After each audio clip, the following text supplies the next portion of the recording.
Olá, pessoal! Nessa aula 2, como vocês devem ter observado, o conteúdo todo é bem voltado para equações de segundo grau e funções de segundo grau, as equações quadráticas, as funções quadráticas. Se vocês perceberam, o livro base de vocês, ele traz vários métodos diferentes de resolução de uma equação quadrática. Né, métodos antigos, métodos babilônicos e até chegarmos no método que é conhecido aqui no Brasil como método de Bhaskara. E existem até outras formas de resolver uma equação quadrática que nem são ali no livro, como por exemplo soma e produto. Mas algo importante, gente, é a gente conseguir compreender como resolver essas equações, para que resolvê-las e interpretar bem o que isso quer dizer dentro de um problema, de uma situação, contexto. Muitos alunos, quando veem uma equação quadrática, a primeira coisa que eles fazem é resolver essa equação. Então, vê lá uma função quadrática, nem está igualado a zero e já resolve aquilo, como se tivesse igualado a zero e resolve para descobrir os valores de x, x', x2', x1, x2.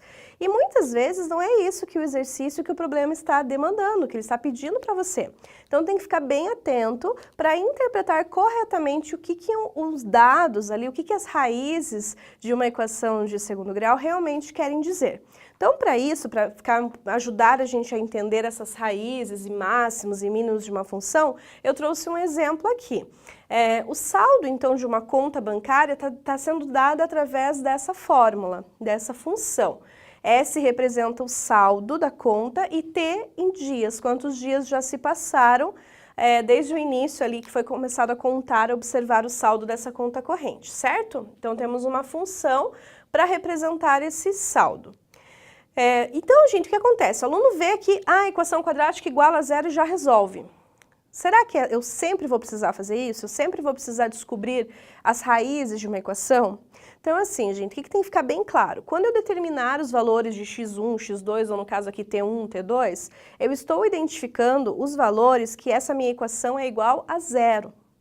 E às vezes não é isso que eu quero saber. Então, vejam, aqui eu trouxe duas situações. Uma primeira pergunta é assim, quando o saldo é zero, quanto tempo passou?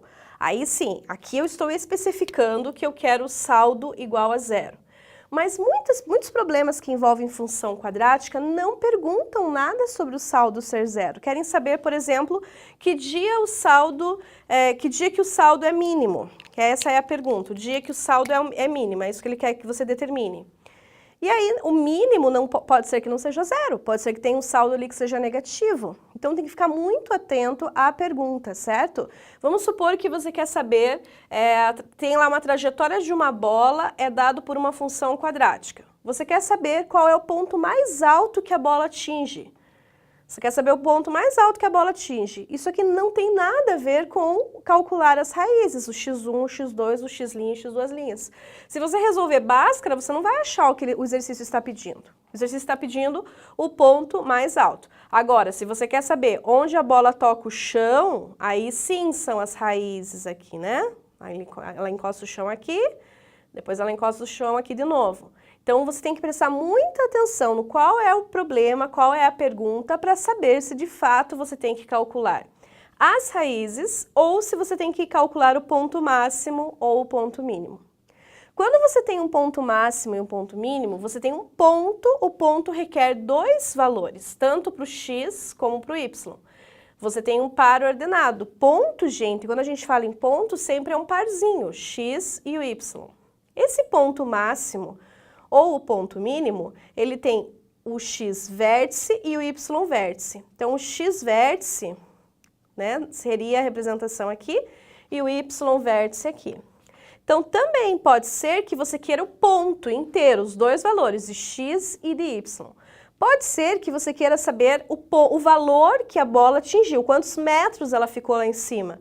Aí seria o y vértice. Pode ser que você queira saber quanto tempo passou para a bola atingir o valor mais alto, daí seria o x do vértice. Então, é tudo uma questão de interpretação, né? De leitura e interpretação, que tem que estar ali junto, você tem que ficar bem atento quando for ler o problema. Aqui, gente, para eu descobrir o saldo zero, o que eu vou fazer nessa função? Vou igualar ela a zero, porque nesse caso ele está dizendo que o saldo é zero, ele quer saber quanto tempo, em que dias que o saldo dessa conta corrente vai ser zero. E aí, gente, né, você vai resolver a equação, t ao quadrado menos 11t mais 24 é igual a zero. Isso é uma equação quadrática, que está igualada a zero. Beleza, agora sim podemos descobrir os valores de t. Para você determinar isso, você pode utilizar a fórmula conhecida como Bhaskara, né? Você pode usar algum outro método aí que você viu no seu livro base.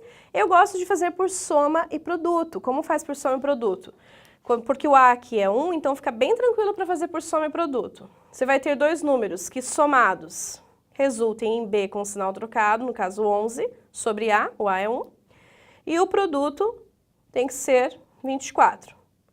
Então, quais são os dois números que somados dê 11 e multiplicado dê 24? Começa sempre pela multiplicação, por exemplo, 6 e 4.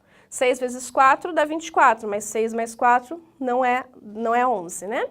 Vai tentando assim. 8 e 3. 8 vezes 3 é 24. 8 mais 3 é 11. Então, são esses os dias. Tanto faz a ordem aqui.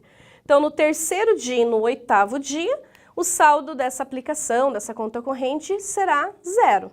Beleza? São dois valores. Às vezes ele quer saber qual é o primeiro dia, qual é o último dia. Então, presta atenção no problema. A outra pergunta, falando assim, que dia o saldo é mínimo? Então, gente, falou em mínimo, falou em máximo, estamos falando dos vértices, certo? Então, o x do vértice ou o y do vértice.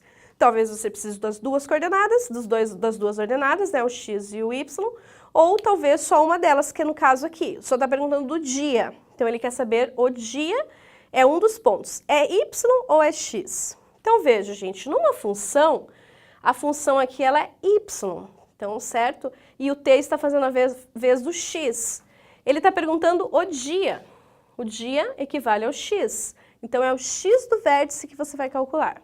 E para calcular o x do vértice, você já viu ali, com certeza se lembra também que existe uma fórmula específica para isso, menos b sobre 2a. Então, só substituir. Menos b é menos 11 sobre 2 vezes 1. 5,5. Então, gente, o saldo vai ser mínimo entre o quinto e o sexto dia da aplicação ou da conta corrente, enfim, de acordo com o contexto do exercício. Se você quisesse calcular qual era esse saldo mínimo, duas maneiras de fazer. Existe uma fórmula para o y do vértice, menos delta sobre 4a, ou pega esse valor do 5,5 e substitui ele no lugar do t, para você achar qual é o saldo mínimo dessa aplicação. E essa parte eu vou deixar aí de tarefa para casa, certo? Você vai substituir o 5,5 no lugar do t para encontrar qual era o saldo mínimo dessa aplicação.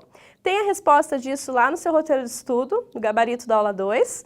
Esse exercício faz parte dos que propus para vocês fazerem, certo? Mas se você não conseguir, tiver alguma dificuldade, pode enviar a sua dúvida lá na tutoria, certo? Pessoal, essa aula 2, ela é mais fácil, ela é mais tranquila que as demais aulas, porque ela trata de conteúdos que você já conhece, função quadrática. Tem os métodos novos, e são esses métodos que eu vou trazer algumas aulas e alguns exemplos para vocês, mas são exercícios bem tranquilos e fáceis. Então não tem desculpa, tem que fazer todos os exercícios, focar aí para passar adiante no conteúdo, porque lá nas próximas aulas vão entrar as equações de terceiro grau, de quarto grau, e aí sim vai ter bastante novidade para você. Eu espero vocês nas nossas próximas aulas e desejo bons estudos.